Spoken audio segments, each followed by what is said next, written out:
शास्त्रों में नाम है कन्या प्रतिग्रहण और समाज में क्या प्रचलित है? कन्या दान। दान का जो अर्थ है वो मैं आपके सामने रख रही हूँ, उसको किसी भी चीज के साथ लगा लीजिए, वो वही अर्थ है। दान का मतलब है किसी वस्तु को देने के बाद उस पर से हमारा अधिकार समाप्त हो जाए, उसको दान कहते हैं। कहते हैं ना, दाएं हाथ से दान करो तो बाएं को भी, मतलब इतना देने के भाव से, ना लेने के भाव से।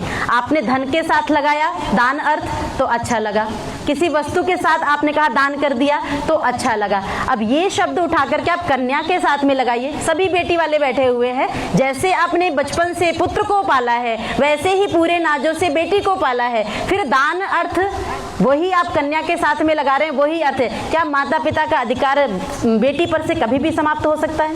कभी होता भी नहीं है। क्या शिवानी का रिश्ता नहीं होगा? बाद में होगा।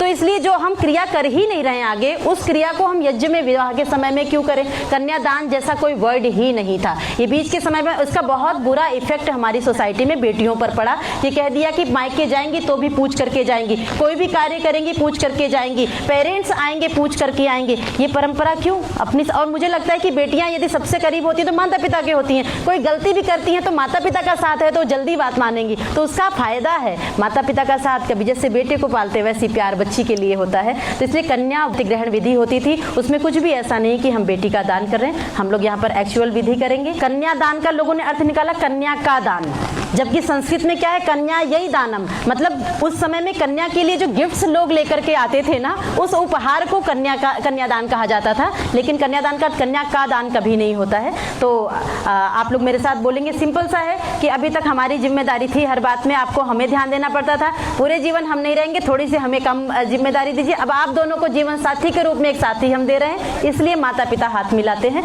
आइए आप पेरेंट्स मेरे साथ बोलेंगे, बोलिए ओम। गोत्र का नाम लेंगे, गोत्रोत्पन्नाम इमाम, अपने बच्चों का नाम लेंगे, कन्याम प्रतिगृह्णातो भवान। आप दोनों बोलिए ओम प्रतिगृह्णामि। हाथ को मिला दीजिए, दोनों का हाथ, हाँ इनका पलट दीजिए, उसमें मिला दीजिए, हाँ पलट दीजिए, हाँ हाथ रखिए, पेरेंट्स हाथ रखेंगे।